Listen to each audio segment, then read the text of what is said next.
Hey, welcome back to Zombie Tactics. Today I've got my Ruger SR9C with me, one of my favorite guns. And one of the reasons why this is one of my favorite guns is it's kind of in what I call Goldilocks territory, whereas, for a carry gun anyway, whereas with the magazine inserted, you can see that I still get a fair degree of my pinky on the grip.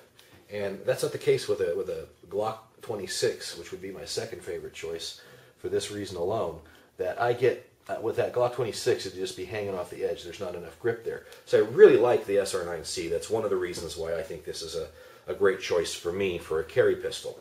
However, in working this gun, I found a problem, and not a problem with the gun per se, but a problem that I think you might want to think about in your own personal GunFu and how you apply just kind of the way you accessorize your weapon and what you do with it. And it worked a little bit like something like this. You'll note on these smaller compact or subcompact pistols that you can often get a base plate for your grip that has a base plate for your magazine, excuse me, that has a pinky extension on it. And that's great because whether or not the original gun fits well enough in your hand, having that little pinky extension, of course, makes a difference. It gives you something more to grab onto. And those are available whether you've got Glocks, Smith & Wesson M&Ps, the Ruger like this, whatever. They're either available from the manufacturer, as is the case with Ruger here, or from companies like Pierce or Arredondo or whatever. Now this particular one is the specific thing that I want to talk about, and it's not unlike a number of adapters that are out there like this, the little pinky extension base plate, because you'll note that it has this kind of curved area forward where your pinky's going to go, and it forms kind of a point. Now, why is that a problem? And why might you think about that? Well, I've discovered, and this is one of the reasons why you really want to work out your gear in training, I've discovered a possible problem with using those. What's the problem with that? It gives you a place for your pinky to go, right? Well, it goes something like this. If you take your palm, and you find the crease of your palm here, and I've had this confirmed by talking to some people who know a little bit more about the human anatomy than I know, there's a nerve bundle somewhere in here that has something to do with where all the nerves go through to control certain functions of your hand, and maybe having to do with your grip, or your grip strength at least. Now you can find it yourself by just taking your fingertip and tapping around here. And you know how this goes, of course. The minute you're going to do it on camera, the magic trick fails every time. So I may have to edit this if I don't find it here soon, but I want to actually, damn, there we go. There we go. Okay, that's good. We got one. It took a lot longer this time. Now you may have to use just the fingertip and, ow, damn. Okay, it's going to get easy now, isn't it? You might have to use a fingertip to do that, or like the butt end of a butter knife or something like that, depending upon your sensitivity.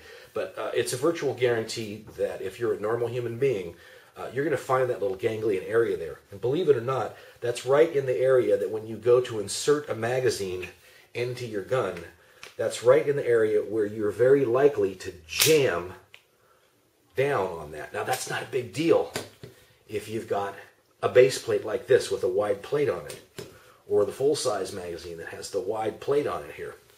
The full-size magazine will fit in this just fine and give you that pinky area, although it makes it a little bit less easy to conceal, of course.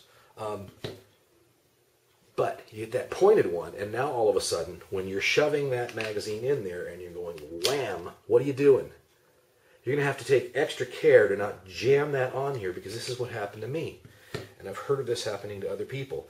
That jams on your hand, and now this hand is like, if you're doing it under the kind of force you're likely to do under stress, or even in a fairly high-intensity handgun training, you've now disabled that hand. And this actually occurred to me. I went to do a tap rack as a part of a failure drill, because there was a dummy round in the magazine. And it's like, okay, click, and then I went tap. Oh my God.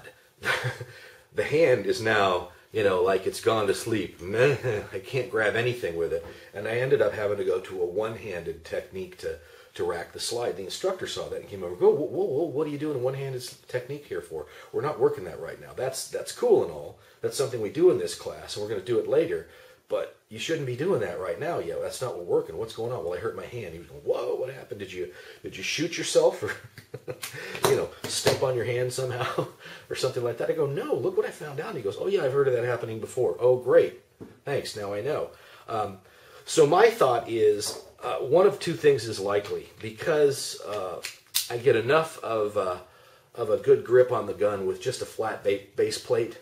I may go strictly to flat base plates on this gun from now on and eschew or avoid the use of an extended base plate like this, or at least one that has a kind of a pointy area, or that comes down to something like a point, to keep from doing that jamming in there and disabling your hand business. Either that, or I'll perhaps make my initial magazine in the gun